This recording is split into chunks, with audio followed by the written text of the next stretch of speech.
have the pleasure of welcoming Dr. Jared Patch. He's a principal research scientist at Elanco. Welcome, Jared, to another episode of Pathfinder.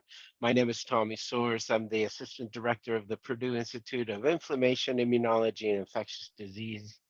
And we have the honor of hosting you today to tell us a little bit about you, your background, your experience as a scientist in industry. We have a lot of people that typically join in on the call, and many of them are from academia. They'd like to know more about what it's like to be a scientist in industry, what's it like to work in that environment, what's the difference between that and the lab and academia, those types of things. So it's exciting to get to know you and your perspective and get to understand a little bit about your journey and how you've gotten to be where you are today. And so maybe we could start a little bit with your background, and maybe you could tell us a little bit, where you did your studies and where you landed today. Sure. Well, thanks for having me, Tommy. I guess I'm honored to be here. I don't know that I'm that special, but and I've seen that you guys record these and put them up on YouTube. So this is probably my YouTube debut as well. So Awesome. now I'm gonna live forever digitally. I guess brief background about myself. Grew up in Florida. Then went to my undergraduate at Brigham Young University in Utah, where I majored in microbiology. I started in computer science because I'd been interested in computer programming as a teenager, but pretty quickly decided that I didn't think I wanted to keep doing that. And I kind of had the medical field in mind, and so switched to microbiology. I'd always sort of at a surface level been interested in infectious diseases. Even though I didn't really know much about them.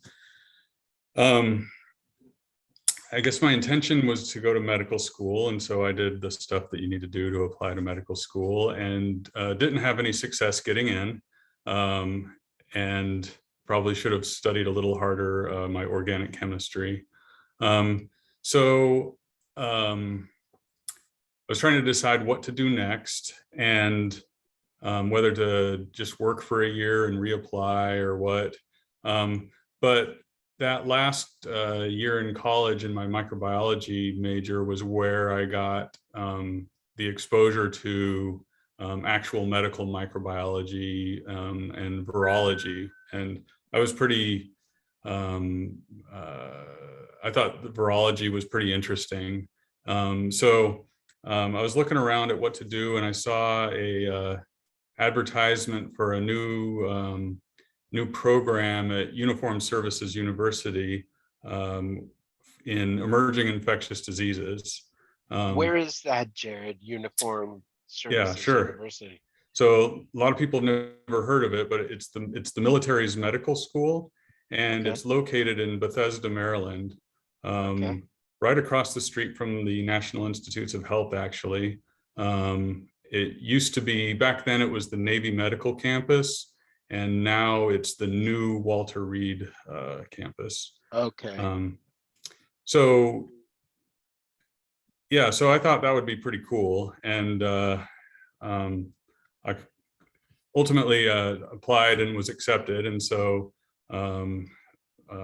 packed up and went across the country and started my graduate school there. PhD program. And I could go into more on that if you wanted, but fast forward a few years, and it was time to graduate and move on. And so kind of debated what to do. I think I applied to a variety of things. I wasn't necessarily convinced that I was going to be an academic, but I wasn't really sure what path to go down. Talked to a friend of extended family friend who had a successful career in medical industry, and he advised me that I should probably do a postdoc, just because it's kind of standard, and I didn't really have any other options going. I'm sure a lot of people can appreciate the frustration of applying to jobs through portals and then never hearing anything, and so nothing really had come through. So I looked into a variety of postdoc opportunities, and the one that I got most excited about was working at Plum Island Animal Disease Center, which is it's a government research lab focused on foreign animal diseases. And this was attractive to me because, I was coming out of an infectious disease program, and here I'd be able to do a postdoc continuing in infectious diseases. And rather than having to do like mouse models or something, we'd be working in the actual host species. And so their focus, as I mentioned, is foreign animal diseases. So these are diseases that are not found inside the US, but that could be a threat to agriculture. The island originally, so it's literally an island just off of Long Island, New York. And so I took a boat to work every day, a 30-minute boat ride, which was an interesting experience. And you had to kind of fit your workday into the boat schedule, which wasn't always easy to do. And sometimes it wasn't possible. I did spend probably a couple dozen nights on that island. But their focus is like foot and mouth disease and African swine fever and those kinds of things. So the main species of interest were cattle and swine. And so I was a postdoc in an immunology lab there. And was there for, I guess, close to 7 years, which is kind of long for a postdoc, but there were a couple of nice things about it. One is that it was a government position. It wasn't a permanent position, but it was a government position, which had some nice things about it. And the pace of work was a little slower. I mean, there's some institutional and logistical issues that kind of, I think, prevented super rapid turnaround of experiments, but also, I was working in immunology, and it just took time, and I wasn't quite ready to leave yet. I didn't have it took a while to get my first publications out of there. Had I would say overall a great experience there, and I was kind of hoping that a permanent position might open up to join the permanent staff there. But after a while, it seemed like that might not happen. And I was sort of at a crossroads because I wasn't really that viable as an academic, so they do academic science there. There's a couple of components to what goes on at Plum Island, but the Agricultural Research Service has a presence there, and it's government, but it is oriented in an academic way as far as publishing papers and those kinds of things. But I didn't have any grants.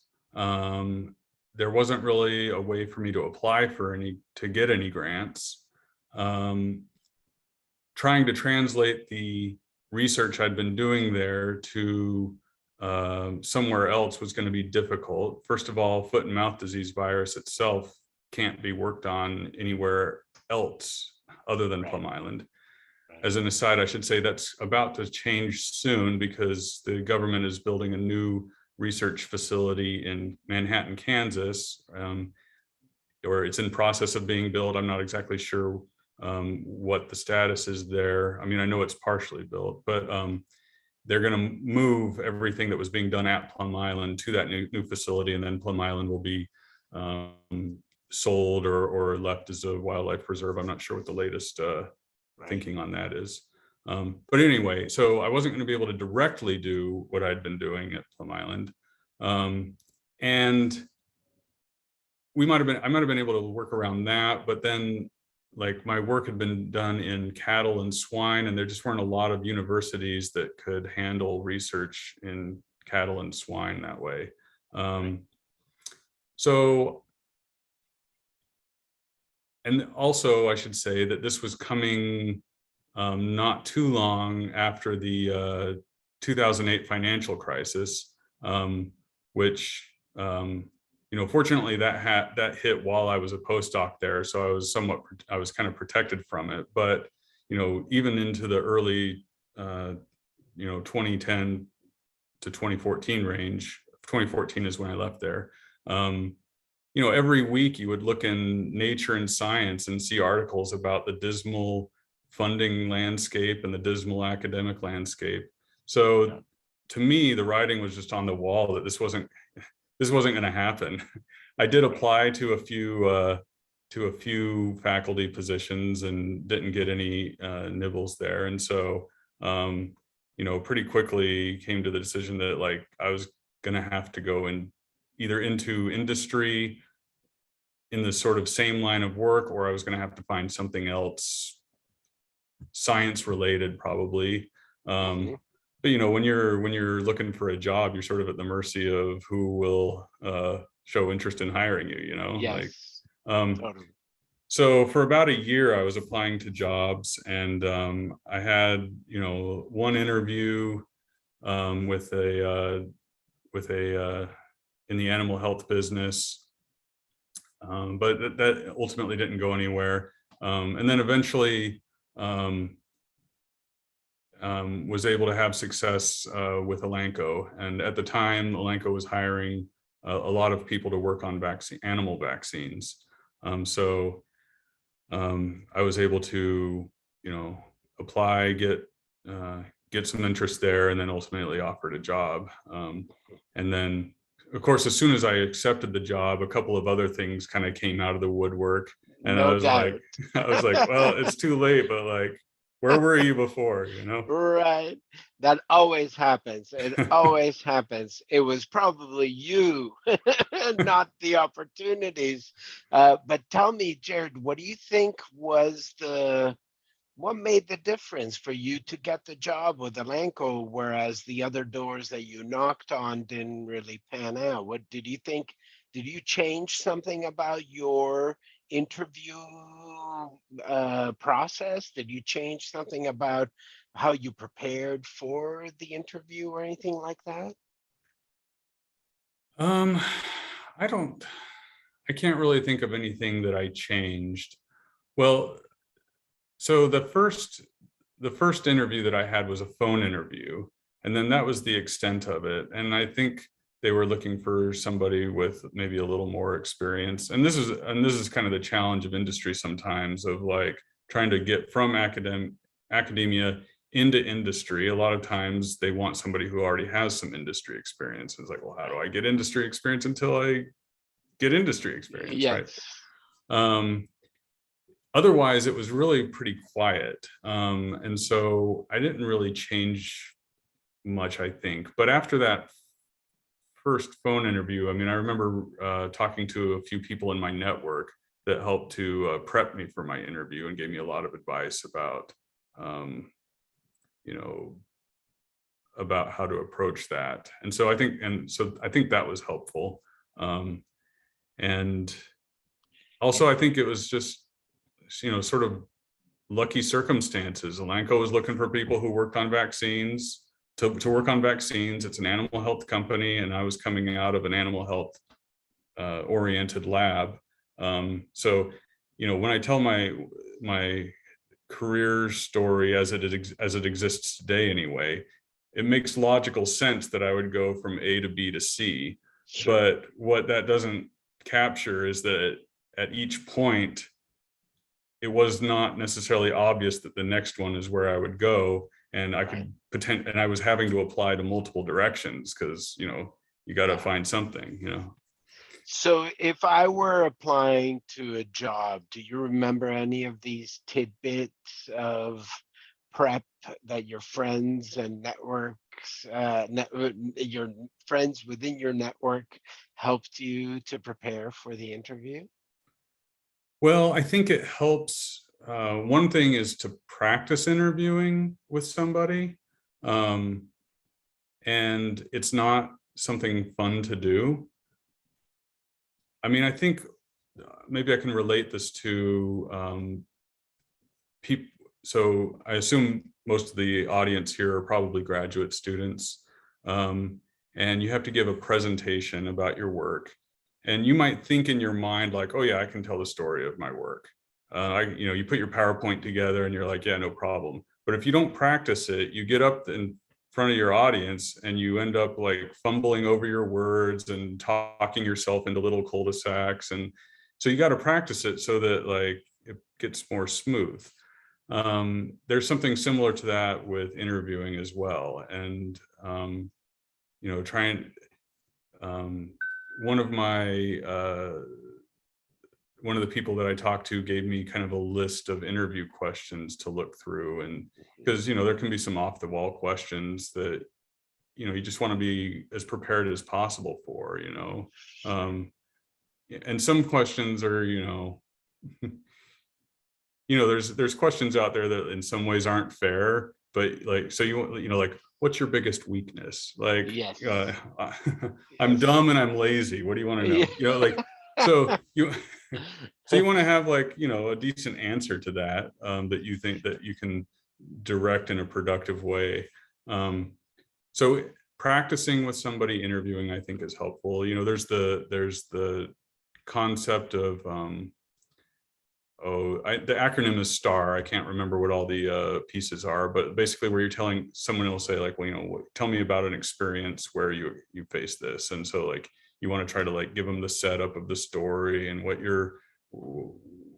how you reacted and what the outcome was. And so, I tried to prepare a few different stories in my mind, so that I could not have to just sit there and think like, oh, well, I can't remember a time that's happened, that I would have a few at my fingertips. So those were some of the outstanding tips that come to mind. And then there's, a little bit of self-sales, which is hard for a lot of us. But I think in doing that, practicing and getting used to talking that way, then you can come across a little more confident and a little less awkward. Yeah. And do you think that that confidence and in public speaking, is that because we tend to talk about our science, but sometimes it's also in a social situation difficult, right? It's difficult to kind of gauge how much social versus science. Jared, do you actually do interviews? Do you interview people that come onto your group and so on and so forth? I have done some. Yeah. And so what are the typical types of questions that you guys or that you ask when you're interviewing people, other than, what are your weaknesses and the Um, unfair questions? well, I make no claims to being like a master interviewer. That's a skill in and of itself that I could probably use more practice in. But I think the way I would answer that is that I can't speak for other companies or whatever, or maybe even other divisions within my own company. But I think we tend to have a couple of overriding concerns when we're interviewing somebody. One is, do they have the skills to do what we want them to do, or at least in the neighborhood of what we're looking for? Sometimes, and that can vary a little bit in terms of like how tight of a window that needs to be. Sometimes it needs to be somebody who like really has like the detailed expertise. Other times it can be someone who's done similar types of things and we feel like they could translate to the task at hand. So that's one thing. But really, like, as important and if not even more important, is like, how is this person going to fit within our team? Like, are we going to bring in a ticking time bomb that once they get here, it just causes personality conflicts, is difficult to deal with, and so forth. And so I think a lot of our questions will be designed to try to get at those things, to try to get a sense of who this person is and whether we could see ourselves working with them on a daily basis. Or is this a person, and to a certain extent, like, do they seem to have like the right motivation, and those kinds of things. In fact, I just had an interview recently where it was a phone interview, although now we have, in the ancient days, we just talked on the phone. Now we have, video chats now. So it was a video chat, but, the person basically said that, like, that their career goal was different from like working at our company, but like, if that didn't happen, they'd be okay working with us or something. It's like, okay, well, we'll get back to you on that. Right, right. So yeah, a lot of the questioning is going to be designed to get at those things. Yeah, and that makes total sense. And it's just so hard in a short period of time when one does the interview to really gauge all of those things, because you're trying to gauge personality, you're trying to gauge, as you said, ambition. What you're really going to try to gauge is how consistent do they have a good attitude and energy to get the task done. So what is it really that defines success as a scientist in industry? It seems to me like a good balance of knowledge and expertise, but also this whole team person, team member, willing to work with other people, and a good positive attitude. Yeah, I would say that's right. I mean, I think a lot of the qualities of a good scientist in industry are sort of generic to just being a good employee at any company. I mean, you want somebody who's working hard and diligent and thoughtful and engaged beyond just doing the minimum thing that you have to ask them to do, those kinds of things.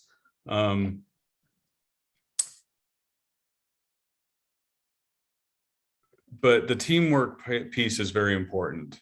I'm sure that there are, again, I'm sure there's other companies or maybe even some places within my own company where you have like sort of star people who like are calling all the shots and sort of organize everything around them. But we tend to be much more team focused because it's complicated work, and so nobody can really, it's difficult to be, even if you have expertise in all this, even if you were to have expertise in all of the areas of what we do, you're still not even going to be the person that carries all those things out. And so it's important to be able to work well with other people. And, if you get someone who doesn't treat other people well or tries to make it all about themselves, then like it's going to be a problem for everybody. Totally, totally. I like that, because it's not just about your own aptitude, right? It's about the together we are better, and how much you do to help others as well, to succeed, and how much you do together as a team. And um, it sounds though that that's a little bit different than it's my project, it's my thesis, it's it's my bench space. Is there still a little bit of that continuity from our academic times in industry? Is it still your project and you're still an owner of what you're doing, or is it our project and our team is the one that's doing that, and I'm playing this part, this role? My experience has been more of the it's our project. When you're in grad school and postdoc and so forth, you're trying to build your reputation based on publications, the work that you've done, and to show that like you can be, I guess, an independent scientist. And the more people who you need help from other people, which is why you have co-authors, but the glory goes to the first author, right? And maybe the last author too, because that's usually the principal investigator. The others,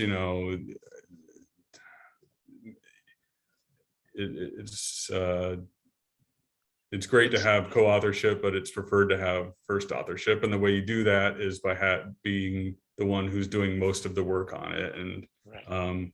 and you're trying to pursue a particular scientific question. And so if you have somebody else in the lab that's kind of coming at it from a different angle and like sort of taking away the material that you have to the intellectual material that you have to pursue, like that's going to make it harder for you, right?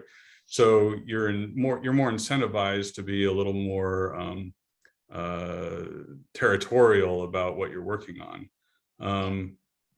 My experience at Elanco has been that there is a lot less need for that.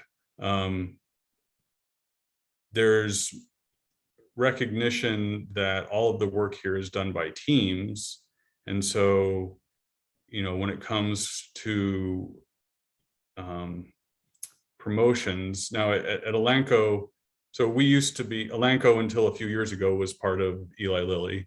And so some of our, I guess, structuring we've inherited from them, where you have a sort of for the research scientists, a technical ladder that you can be promoted up, which doesn't necessarily coincide with like having more people to manage, or you usually think of like climbing the corporate ladder of like having bigger organizations to be in charge of. You can, potentially not manage anybody, but still progress up that technical ladder. It's a recognition of scientific, advancement. And so, you can advance based on the contributions you've made to a project, but you don't need to be, you're not taking full credit for all of it. It's kind of like, I don't know how to analogize it, but it's kind of like a single project can feed multiple people's careers in a way. Sure.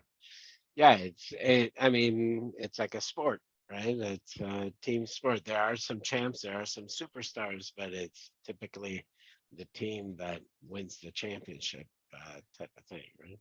Yeah, and there's a little bit of like trying to, you don't want, well, first of all, it's inefficient sometimes to be having multiple people like doing the same, working over on overlapping issues. Yes, sure. That can be inefficient.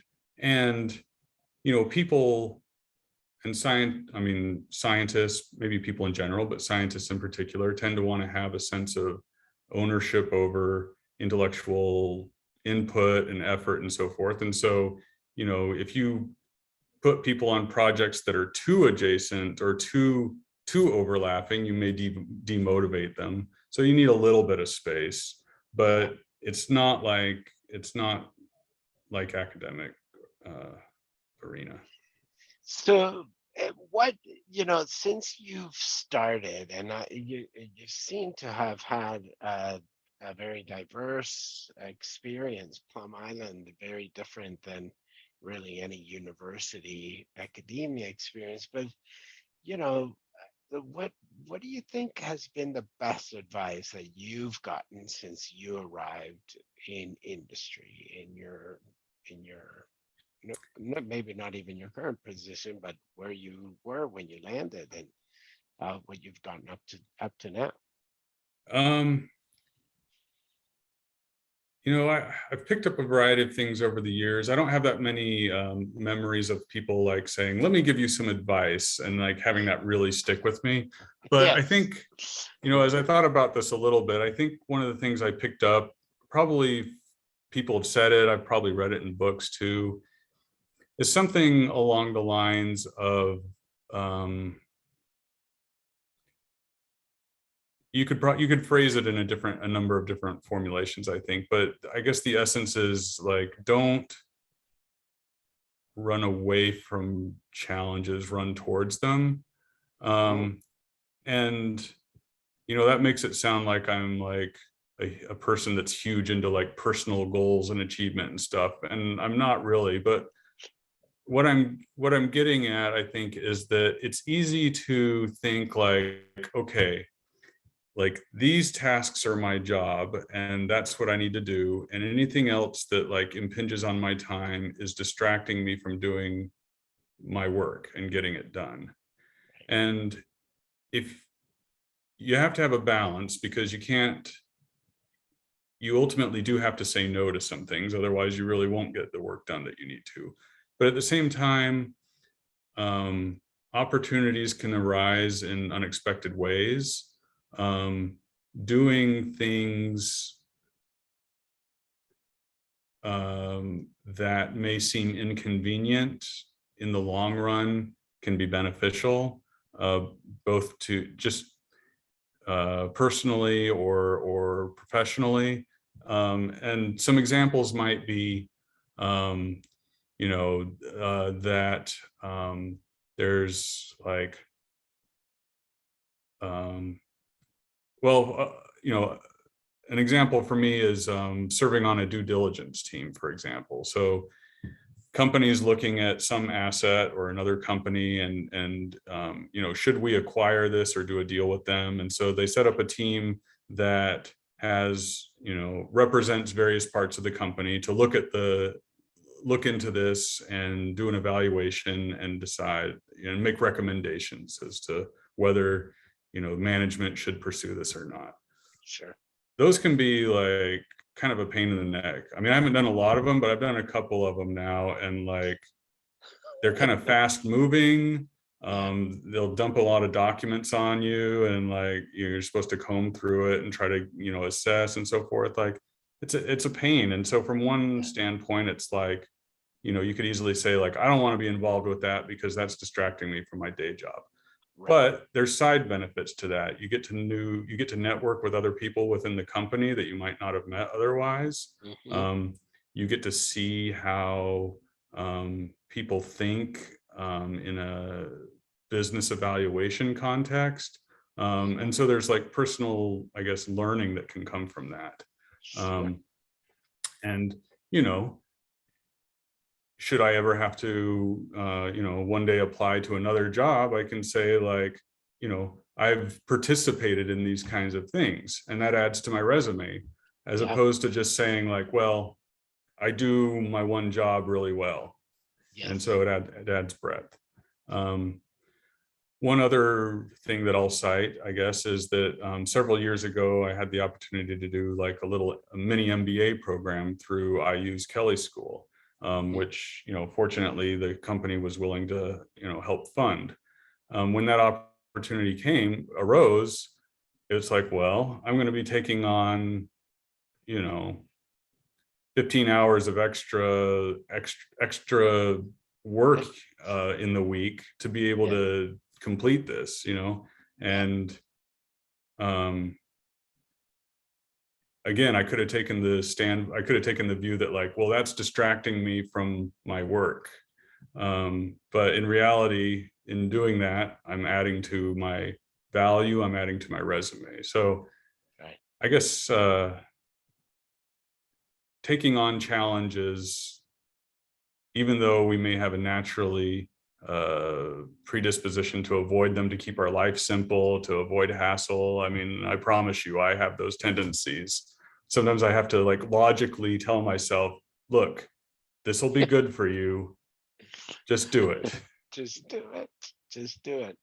Because I love that. And I like it so much because to think of what it would cost you not to do it is a very important thought process too. And what I've heard you say, Jared, is not necessarily go work harder on your job, but go figure out ways to work harder on yourself so that you can grow in other ways and be a more valuable Jared tomorrow than you were yesterday or today, right?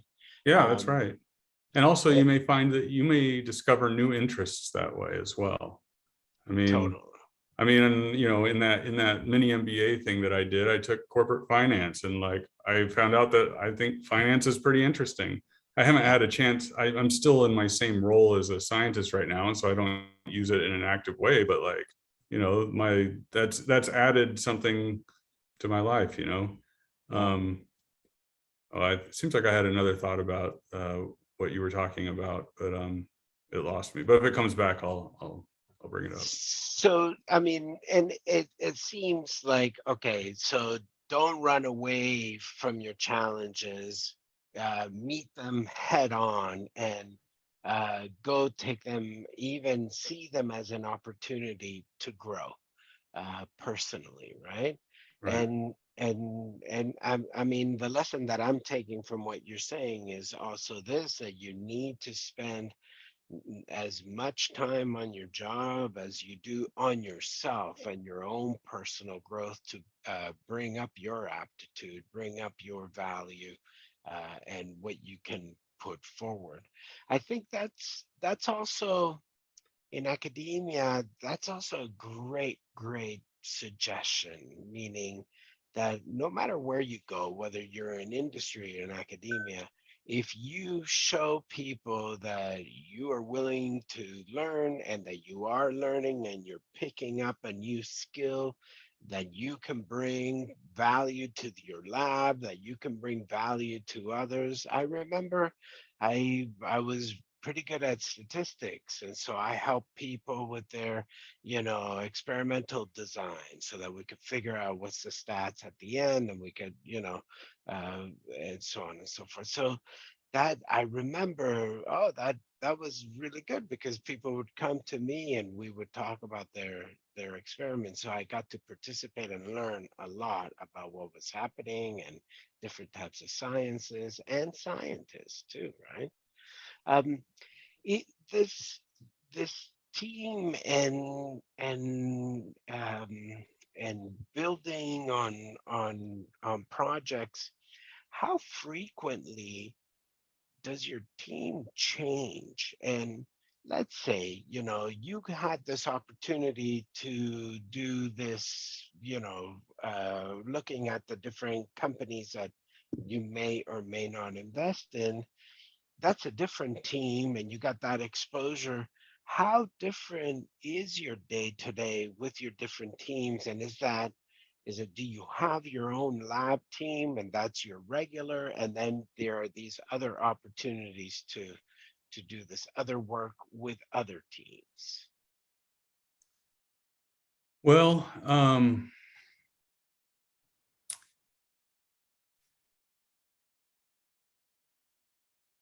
I think let me think here.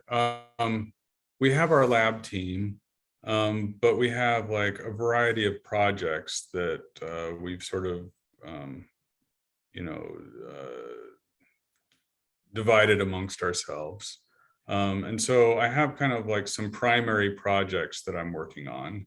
Okay. And I'm responsible for sort of the laboratory execution of those projects.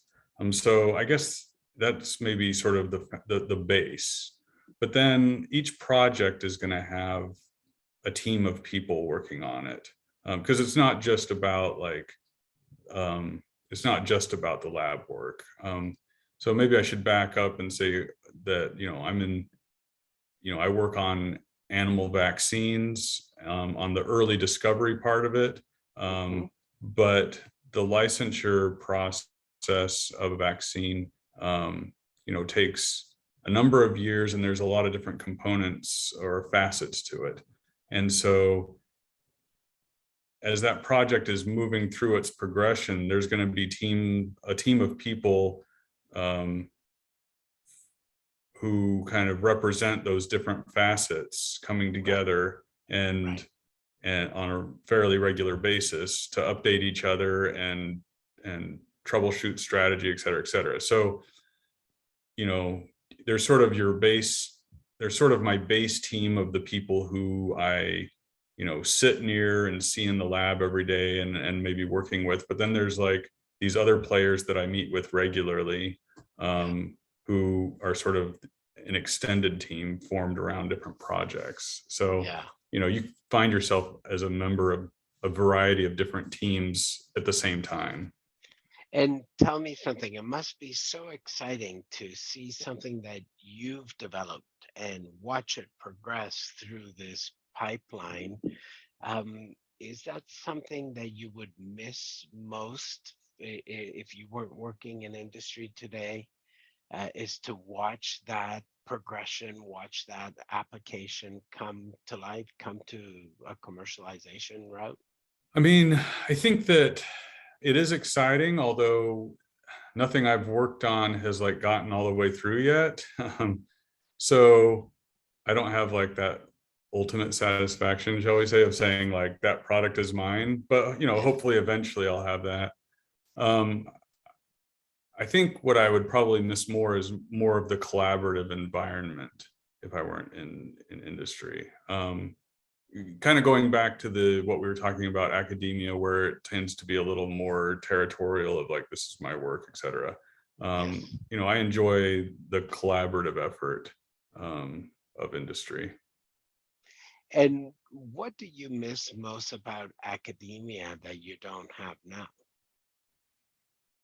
I'm sure this is a common answer. It's probably the ability to pursue questions that don't necessarily have practical value or any immediate practical application. You're just curious about something and you kind of want to just go down that road, industry tends to be a little more, it's a lot more product oriented, because that's the point, right? And so questions of basic science, we nibble at them and address them a little bit here and there, but by and large, we leave that to others to take care of, academics, for example. And we'll partner with academics sometimes to try to gain from their knowledge and insights and sometimes some of the IP that they've developed. So that's probably the biggest thing that I would miss from academia. Yeah, and is there any sense of that freedom where you can ask some of these questions, but somebody is always looking out that you're asking the right questions? How does that work? I mean, do you meet regularly with another team and you guys decide, okay, these are the real projects we're going to really invest in? That's a good question, but let's park that for later, and so on and so forth. Is that a constant meeting that occurs, or is that like once a year and then your your map for the rest of the year? I think the frequency of meetings correlates with the level of the organization. So, if you go 2 or 3 levels up from me, where they have broad responsibilities, we have fewer meetings at that level. Some of the higher level priorities, I guess, would be rolled out and decided there. On the other hand, I meet with my supervisor every 2 weeks. We have a lab meeting every week to talk about how things are going. So, when you talk about freedom to pursue questions, there is some. I think the the more resources it's going to take to ask that question, the more scrutiny you're going to get. But, you know, if it's something that can like fit along with what you're doing anyway, or, you know, maybe maybe it doesn't take many resources, you know, you can just kind of do it on the side. And if you find something interesting, then be like, hey, guess what? And if it doesn't work out, you're just like, Yeah, that's right. I mean, because it's high risk, high reward sometimes, these questions that you want to ask, right? And I guess in industry, maybe there might be a little bit more flexibility to ask some of those riskier questions that could lead to some commercial outcome, right? the other thing I guess I would say is that on some of these projects, even though the project might not have been your idea to begin with or so forth, like there's a lot of problems that come up and a lot of questions that need to be addressed. And so over time, like you put a lot of your own input into the project. And, you know, you might even at a certain point, you might even forget like whose idea it was you might even think that it was your idea, you know. I mean, there's just a lot of talking about, you know, how do we want to approach this? What do we think we should do to solve this technical issue we're having? And so when you're in a group dynamic like that, you know, oftentimes who actually thought of it, like of a particular thing, like sort of gets lost. And like you can still feel invested even if it like wasn't originally your idea, if that makes sense. Yeah, that makes sense. Let's talk a little bit about that recognition. Um, Recognition maybe within the company, and recognition even, you know, to point to you from outside, or you know what I mean? Like, we get to publish a paper. Do you always get to publish a paper? And I think it's a little bit different in industry depending on what you're doing and where you are. But um, you know, sometimes that's recognition for us, or for a graduate student to finish their thesis and have that in hand. That's recognition, you know, or they get an award. Is that still the case in industry? So at least where I'm at, we don't do really much publication. I mean, there are people in Elanco broadly who have publications. The early discovery area, it's tough to publish because number one, you're working on things where maybe the IP, you don't want to be disclosing your IP before you've got your patents filed, or you don't want to be tipping off your competition as to what you're doing. The other issue is that when you're publishing, you know, you have to be thinking of like, okay, what experiments are my reviewers going to require of me in order to let this through? And that sort of, at least for me, that kind of, aside from like aside from the roadmap of the hypothesis, you know, I'd be like, okay, what else are they going to ask me to do? And like try to meet those, do those experiments so that you didn't have to do a whole bunch of rework when you got your reviews back, right? Right.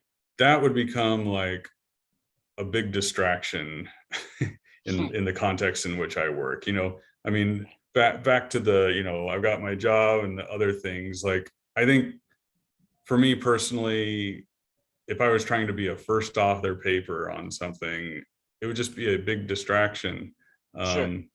And I'm not saying it could never be worth doing, but it's just difficult.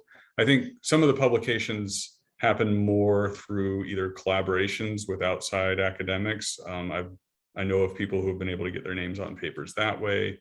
Sometimes there's like post-marketing studies that occur, Sure. those kinds of things. Um, But what about recognition? How do you guys, are there awards within the company? How do people get recognized for their contributions to the different projects that are progressing?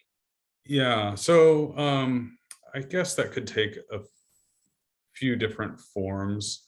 We do have some within our R&D, or the formal name, I guess as we call it, is innovation division. There are some like quarterly awards that are given out in a large group meeting, which highlight. They have a few different categories, and so your name could be on one of those. And so that always feels nice if you get one of those.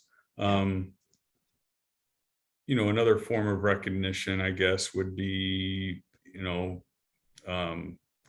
well, I mean, there's, as I mentioned before, promotion processes where you can apply to be promoted up this technical ladder, and based on the work that you've done, if it's felt that you meet the criteria, then you can be promoted, and that's a form of recognition. There are maybe it's not as much of a tool, but there are financial forms of recognition. Each year there's an evaluation of compensation, and if your manager feels like you're doing a super job, then like they have some leeway to reward you a little bit financially for that. So I think those are the ones that come to the top of my mind, at least within the company. And of course, different people have, I guess, different preferences about how they would like to be recognized. But yes. Jared, it's so good to speak to you and to hear a little bit your perspective. I don't know if anybody online would like to ask a question, or if there are any questions that you would like to ask Jared. I want to ask you, you ended up in Indiana from Florida. My gosh, that's quite a leap. What keeps you in Indiana? It sounds to me like, yes, there's this great position, and it's here in Indiana. I mean, how long have you been working at Elanco? Since so 2014? 8 years now. 8 years. Which is Wow. incredible to say. It's great. It's great. But I mean, what an opportunity too. And Greenfield, Indiana, is a gorgeous area of the state too. It's just outside Indianapolis, right? Yeah. Oh, it's fantastic. I'm so glad you took time to speak to us. Tell us a little bit, Indiana. Anything you want to comment on that? Well, so we came from Connecticut. I kind of had a philosophy that I should go where the opportunities are. I think sometimes people limit themselves by geography. My wife and I, we've kind of lived away from our families for our whole marriage, basically. And so, I mean, we like to visit with them and so forth, but we haven't felt a need to be like within an hour's drive or anything like that. And plus, and the practicality of it was in my line of work, that really wasn't going to happen anyway. And so, coming out of, so I lived in Connecticut at the time when I worked at Plum Island, and, it's like, where's the opportunity? It's in Indiana. To be honest, I didn't know much about Indiana. Obviously I knew the name of Indianapolis, and I thought, well, and we've kind of taken a view that like most of America is about 80% the same. You got your Walmarts and your McDonald's and so forth, and then there's like a local flavor. And so we live in the Fishers area, and we've really enjoyed it. I mean, so I think Indianapolis is a great, it's a small, big city. We moved here and we were able to go to, football games and basketball games. And so, my son really loved doing that. And, awesome. We like our house. We like our neighborhood, and it's just like, it's a nice, we wish it was a little, not quite as cold in the summer or in the winters. Maybe. Sorry. I have to be honest, but I don't think we get as much snow as we did when we lived in Connecticut. It's a little colder here, but not as much snow. I mean, right. It's not enjoyable to get 2 feet of wet snow dumped on your big driveway. So that's a lot of shoveling. Oh my gosh, that's a lot. Back-breaking labor there. So for not knowing much about Indiana before moving here, we've enjoyed it a lot, actually. So, and some of that's going to depend on where exactly you live and so forth, and everybody's going to have a different experience, but we've really enjoyed it. Well, we're lucky to have you here in Indiana, and lucky to have you in Elanco as a principal research scientist. Thank you so much for taking time to speak to us. I know, and there was somebody on the chat that put how frustrating it is to find a job, and just to give them the confidence. This person said that you inspired them, and thanks again for everything. It's such a great opportunity to catch up with you, Jared, and to get to hear a little bit about your journey. For everybody else that's tuning in, next week we're going to be talking to Chris Daly from Mira Vista Diagnostics. Tune in again at 3:30 next Thursday, where we're going to be talking to him. Jared, thank you again, and thank you everybody for joining in. And yes, absolutely, just keep knocking on doors until you get a chance. That's perfect. Thank you. Thanks, Tommy. It's been great. All the best, eh? Take care, be safe. Okay, bye-bye. Bye-bye.